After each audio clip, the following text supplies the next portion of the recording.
O líder da seita. Todo líder de seita é um ditador de regras. É ele quem vai dizer com quem o membro pode se relacionar e como deve ser esse relacionamento. É ele quem vai dizer o que o membro pode assistir na TV e o que ele não pode assistir na TV. É ele quem vai dizer aquilo que o membro pode ou não pode fazer. Por exemplo, ele pode ou não pode ir ao cinema. É ele que vai dizer quais os canais de YouTube que a pessoa pode ver ou se inscrever. É ele quem vai dizer se a pessoa ela pode ou não pode participar de um culto ou uma cerimônia religiosa que não seja do grupo, da seita. Os membros eles podem, inclusive, ser proibidos de participar de uma cerimônia de casamento, até mesmo de um parente, de um familiar, caso essa cerimônia seja realizada por um grupo religioso que o líder da seita não aprova. E como o líder da seita, como é que ele consegue proibir os membros de participarem, por exemplo, de um casamento de um familiar, de um parente ou de um amigo? Como é que ele consegue isso? É simples. Eles punem exemplarmente quem faz aquilo que o líder não aprova, né? Retirando o desobediente das funções que ele tinha na seita.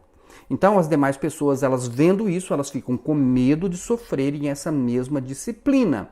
E daí em diante, elas procuram fazer somente o que o líder aprova. E é assim que as suas liberdades são restringidas. Todo líder de seita é um ditador de regras. É o líder da seita que vai dizer com quem o membro da seita pode se casar. E como é que ele consegue fazer isso? Simples. Ele só autoriza que uma cerimônia de casamento seja feita no templo da seita e dentro dos seus padrões, com aquela cerimônia padrão da seita, caso os noivos sejam ambos membros da seita. Se um membro quiser se casar com alguém que não seja membro da seita, ele então não vai ter aquela cerimônia de casamento dentro do templo da seita e nos padrões da seita. E isso ali naquele grupo é considerado uma coisa vergonhosa.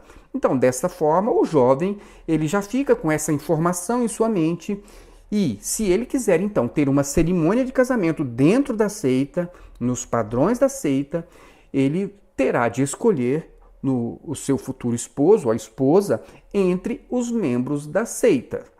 E algumas seitas ainda interferem, inclusive, na escolha dos próprios pares, manipulando os membros com dons espirituais.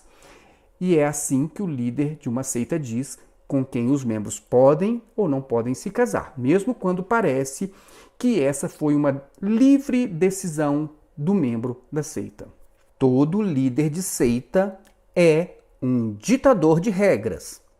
E como o líder de uma seita consegue fazer com que todos obedeçam às suas regras? Simples, dizendo que todas as regras que ele criou são regras de Deus e foram dadas para proteger os membros da seita das forças das trevas. Ou seja, o líder ele se apresenta como se ele fosse um pai amoroso, querendo proteger os seus filhos dos perigos da vida, como se ele quisesse o melhor para o futuro dos seus filhos. O líder, ele se apresenta como um guardião da vontade de Deus, um guardião da vontade de Deus para os seus filhos, os membros. E assim ele assume para si o direito de produzir regras e mais regras que devem ser obedecidas. Desobedecer suas regras será equivalente, então, a desobedecer o próprio Deus. E isso, segundo todos entendem, é claro, vai trazer consequências terríveis. Então a pessoa fica com medo. E é assim que o líder de uma seita se torna um ditador de regras. Pense nisso.